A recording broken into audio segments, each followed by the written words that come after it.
اسلام کی ٹھنڈی چھاؤں میں ہر سو خوشحالی لائیں گے، جس ارض وطن پہ ظلم نہ ہو وہ پاکستان بنائیں گے۔ اسلام کی ٹھنڈی چھاؤں میں ہر سو خوشحالی لائیں گے، جس ارض وطن پہ ظلم نہ ہو وہ پاکستان بنائیں گے۔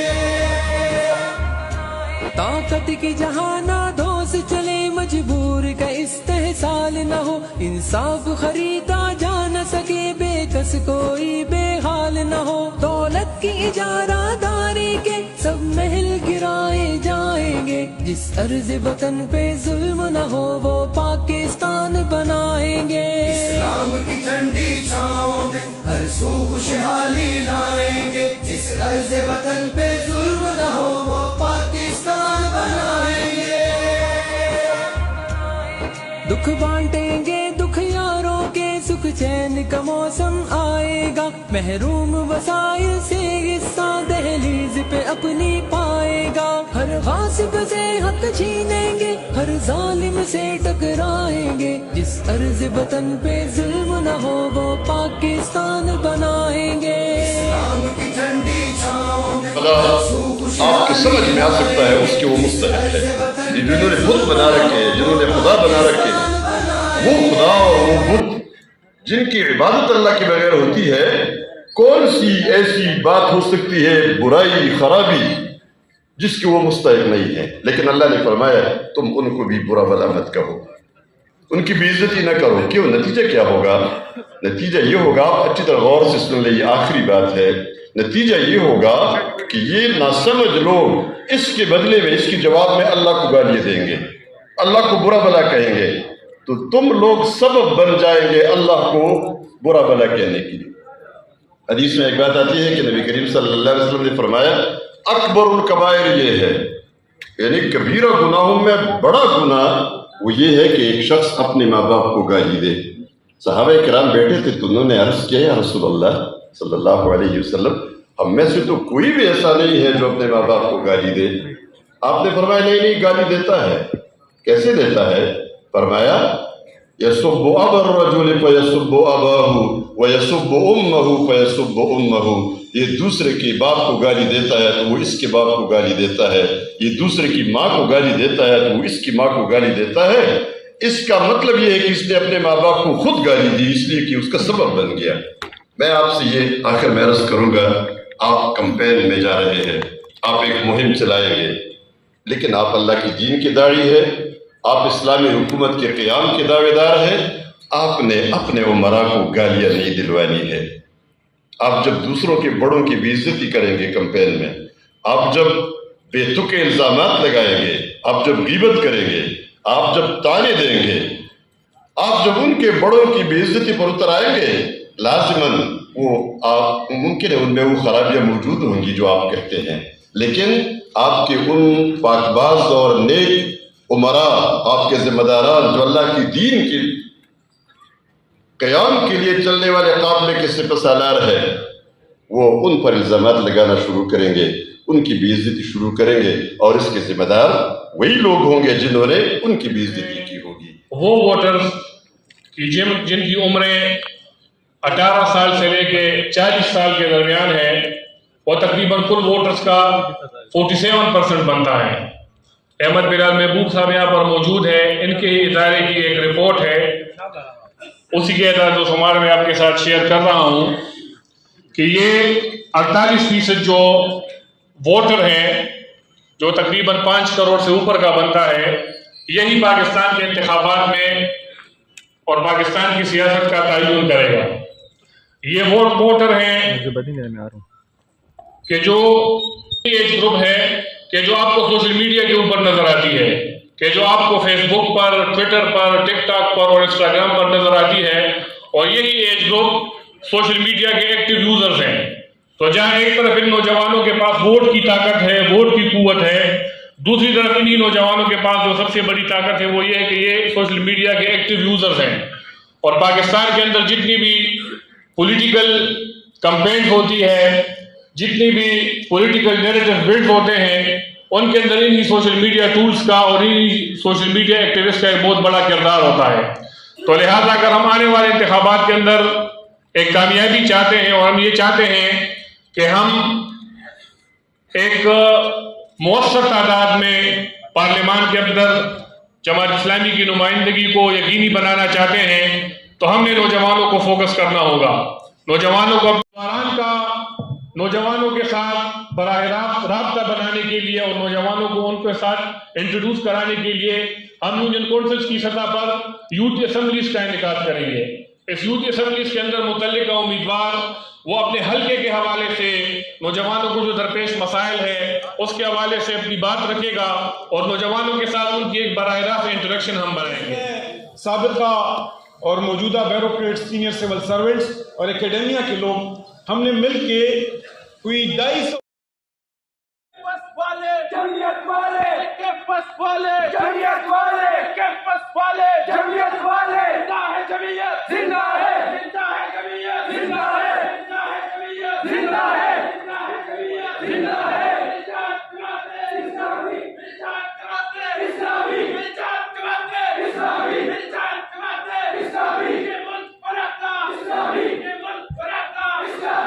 انشاءاللہ تعالی ہم صحت کارڈ جو کہ پی ٹی آئی اور ملازم کے برابر کریں گے اور غریب گرامین کی ہوگا.